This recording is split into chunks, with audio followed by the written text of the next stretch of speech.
Ada hal yang menjadi kebiasaan kaum analis shadow kalau melihat sebuah fenomena itu langsung mengurut ke depan dan ke belakang. Misalnya, pengukuhan Ibu Megawati sebagai profesor kehormatan, guru besar tidak tetap dari Unhan, Universitas Pertahanan, yang disertasinya adalah perjalanan dirinya mengelola negara sebagai Presiden Indonesia yang kelima. Ternyata Pak Jokowi ke Jawa Tengah, ke Semarang. Apa memang tidak diundang atau memang sudah ada jadwal yang padat? Namun, kalau Bosman nih, misalnya, salah satu pejuangnya yang menjadikan dirinya Presiden Republik Sontoloyo misalnya adalah Deddy Corbuzier, di mana misalnya Deddy akan mendapatkan gelar profesor untuk 1000 podcast YouTube-nya yang selalu di atas 2 juta viewer per video YouTube tersebut dari Universitas Harvard. Saya pasti datanglah pada wisudanya. Apalagi dia Menteri Pemuda dan Olahraga Kabinet Sontoloyo. Juga Cak Lontong, Menteri Urusan Kebahagiaan. Kalau dapat gelar profesor ketawa mikir dari Universitas Indonesia misalnya, saya pasti hadir karena Cak Lontong misalnya sering ngeledekin Sontoloyo yang membuat rating Sontoloyo naik. Yang pasti masyarakat bahagia jadinya. Ya pasti akan hadir lah si Bosman ini. Rocky Gerung misalnya dapat gelar Profesor Akal Sehat, juga Menteri Pendidikan dan Budaya Akal Sehat. Pasti Bosman hadir. Namun di acara Ibu Megawati dikukuhkan sebagai profesor, mudah-mudahan memang Pak Jokowi tidak diundang. Seperti Pak Ganjar gak diundang di acara PDIP Semarang gitu ya.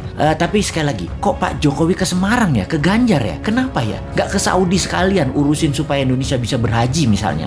Gini nih yang bikin repot kalau menganalisa geopolitik dalam negeri. Banyak selamuran data alias data yang benar dan yang tidak benar, nggak tahu bedanya karena diselamurkan oleh tim siluman yang namanya buzzer. Kita lanjut bertanya, apa ini kode bahwa PDIP punya arah hanya Mbak Puan 2024, di mana PDIP tidak ingin jabatan presiden 3 kali tetapi istana pengen 3 kali, atau kalau 2 kali kalau bisa Ganjar dan Gibran calonnya? Begitu ya, beda arah ini kayaknya istana dengan PDIP. Oke, paling aman gini nih, bikin 3 kali Pak Jokowi presiden, Mbak Puan wakilnya. Wes, top markotop iki, menang pasti. Bagaimana dengan komentar ini? Bosman komisaris apa bos? Tapi sudahlah, bukan urusan kita juga ya, masih lama 2024 itu. Corona masih berkuasa saat ini. Lebih baik kita pertanyakan kok belum pasang war mood untuk virus corona dan mutasi-mutasinya tersebut. Masih pandemik pendekatannya, bukan war approach yang secara penanganannya kalau war approach yang dipakai beda banget dengan pendekatan pandemik.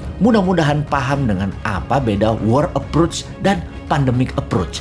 Jangan sampai nggak paham pejabatnya. Karena memang bahaya mengangkat pejabat yang nggak ngerti bernegara. Ngertinya ngumpulin massa untuk mempopulerkan seorang tokoh, lalu dapat gaji bulanan sebagai pejabat publik. Kaum New Mind banyak mengingatkan bahwa coronavirus bukan nature-made disaster atau bencana alam, tetapi man-made disaster. Sebuah petaka ciptaan manusia. Berapa kali kita jelaskan bahwa virus ini diperkaya di laboratorium biologi. Berapa kali kita informasikan bahwa di tahun 2017, 2018 tes tool COVID-19 sudah terjual habis bahkan sebelum virus disebarkan. Sudah lebih dari 6 kali video dan tulisan Bosman di berbagai sosial media di take down begitu menggunakan istilah nama strategi untuk menyelesaikan COVID. Mungkin video ini pun akan terkenal lagi di take down karena akan membuka rahasia dengan code name White Dragon dan Black Dragon. Begini sahabat, apa itu White Dragon dan Black Dragon? Sebentar, gue celingukan lihat kiri kanan ngecek ada shadownya globalis sama shadownya Black Dragon nggak nih